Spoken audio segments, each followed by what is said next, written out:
Hello everyone दोस्तों, मैं अरुण शर्मा। आप देख रहे हैं द सोच। दोस्तों, इस वीडियो में बात करने वाले कुंभ में जो दर्दनाक मंजर हुआ उसको शब्दों में बयान नहीं किया जा सकता।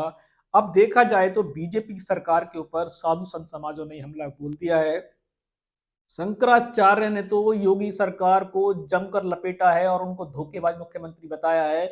उनसे साफ कहा है कि इस मुख्यमंत्री ने हमारे साथ धोखा किया। दोस्तों, अगर आप चल पहली बार हैं, जोड़ सकते हैं, सारी वीडियो को देखने बात करते हैं शंकराचार्य के बारे में कि शंकराचार्य और योगी आदित्यनाथ में आपसे वार शुरू हो चुके हैं। और जिस तरीके से कुंभ में दर्दनाक मंजर हुआ जिसमें काफी लोगों ने जान गंवा दी है, उनके बाद देखा जाए तो साधु संत समाज ने एक तरीके से योगी सरकार पर टीकरा फोड़ा है। उन्होंने कहा ये मुख्यमंत्री धोखेबाज है, इस मुख्यमंत्री ने हमें धोखे में रखा और जब तक लोगों की मृत्यु हो चुकी थी तब तक इसने हमें नहीं बताया कि वहां पे लोगों की मृत्यु नहीं तो हम अपना स्नान टाल सकते थे। पर इन्होंने साफ कहा कि वहां पे ऐसा कुछ नहीं हुआ। ऐसे मुख्यमंत्री को तत्काल इस्तीफा देना चाहिए था।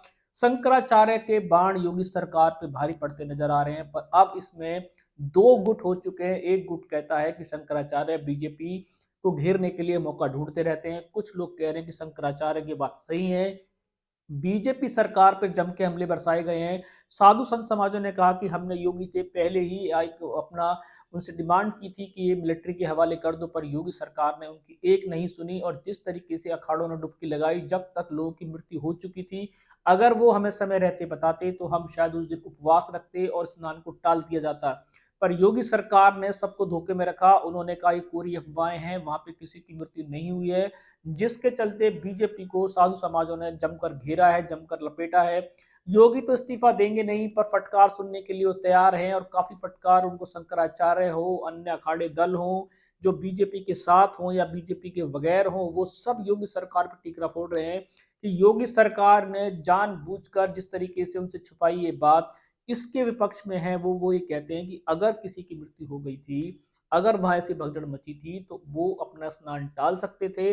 पर योगी सरकार ने, मोदी सरकार ने इस बात को समय रहते छुपा लिया गया और हेलीकॉप्टर से फूलों की वर्षा कराई गई, जिसके लिए शंकराचार्य ने कहा कि ये बहुत दुखद क्षण था।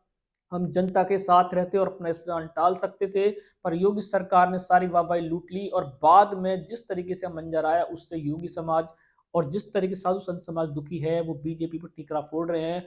कुंभ में जितनी वाहवाही योगी सरकार लूटना चाहती थी, अब उतना ही देखा जाए तो उनके खिलाफ लोग आ गए हैं।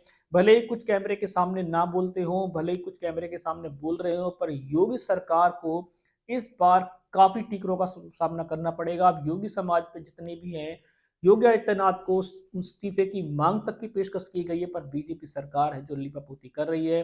वो ये कह रहे हैं कि शंकराचार्य कांग्रेस के आदमी हैं। अब साधु भी किसी पार्टी के आदमी हो गए इसके बारे में तो नहीं कहा जा सकता। पर शंकराचार्य ने बीजेपी को जो जमकर लपेटा है और योगी की जो उतारी है, ये योगी को वास्तव में सुनने में अच्छा तो नहीं लग रहा होगा। मोदी और पूरी बीजेपी और पूरा संघ शांत बैठा हुआ है। उन्होंने शंकराचार्य पे कोई टिप्पणी नहीं की है। उनको समझ में आ चुका है कि एक टिप्पणी करने के बावजूद शायद शंकराचार्य इस बवाल को और बढ़ा देंगे।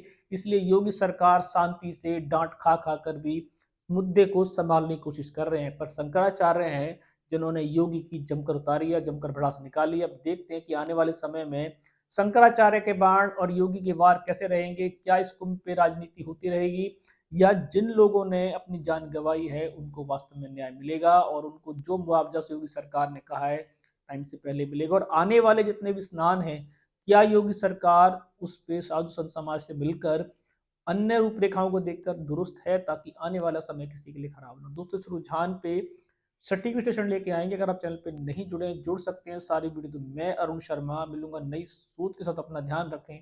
नमस्कार।